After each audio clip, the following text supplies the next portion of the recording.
এইটো এটা প্যাটাৰ্ন আৰু ডিজাইন যেতিয়া জনসাধাৰণে নিজৰ অধিকাৰৰ বিষয়ে অৱগত হয় তেতিয়া নিৰ্বাচন আয়োগেও একে ধৰণৰ উত্তৰ দিবলৈ আৰম্ভ কৰে। বিহাৰত SIRৰ পৰা ৰাহুল গান্ধীলৈ সকলো অভিযোগ উত্থাপন কৰাৰ পিছতো মুখ্য নিৰ্বাচন আয়ুক্ত জ্ঞানেশ কুমাৰে এখনো সংবাদমেল অনুষ্ঠিত কৰা নাই। বিষয়টো এতিয়া আদালতলৈ আহিছে। আদালতলৈ যোৱাৰ আগতেও তেওঁ সংবাদমেল অনুষ্ঠিত কৰিব পাৰিলেহেঁতেন, কিন্তু তেওঁ এখনো সংবাদমেল অনুষ্ঠিত কৰা নাছিল। ইয়াৰ পিছতো ভোটাৰ তালিকাৰ বিষয়টো বন্ধ নহ'ল। বৃহৎ পৰিসৰত ৰাইজৰ কাষ চাপিছে।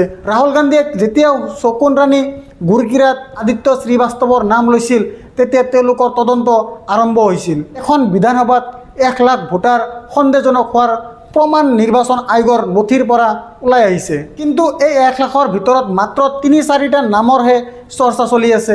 ৰাহুল গান্ধীৰ দাবী কেনেদৰে তেওঁৰ জৰিয়তে ভুল প্ৰমাণিত হৈছে তাৰ কেছ ষ্টুডিঅ'ত পৰিণত হৈছে। আনহাতে ছ'চিয়েল মিডিয়াত ফেক্ট চেকাৰসকলে শকুন ৰাণীৰ সৈতে জড়িত ইমানবোৰ তথ্য আনিছে যে এই কাহিনীৰ অন্ত নাই। এতিয়া আপোনাৰ সন্মুখত শকুন ৰাণী আৰু তেওঁৰ স্বামী বীৰেন্দ্ৰ কুমাৰৰ 3খনকৈ ভোটাৰ ID কাৰ্ড আছে। গতিকে এই দুজনে 3টা স্থানত ভোট দিলেই হওক বা তেওঁলোকৰ হৈ আন কোনোবাই ভোট দিলে এই কথা দেশৰ সন্মুখত আহিব লাগে।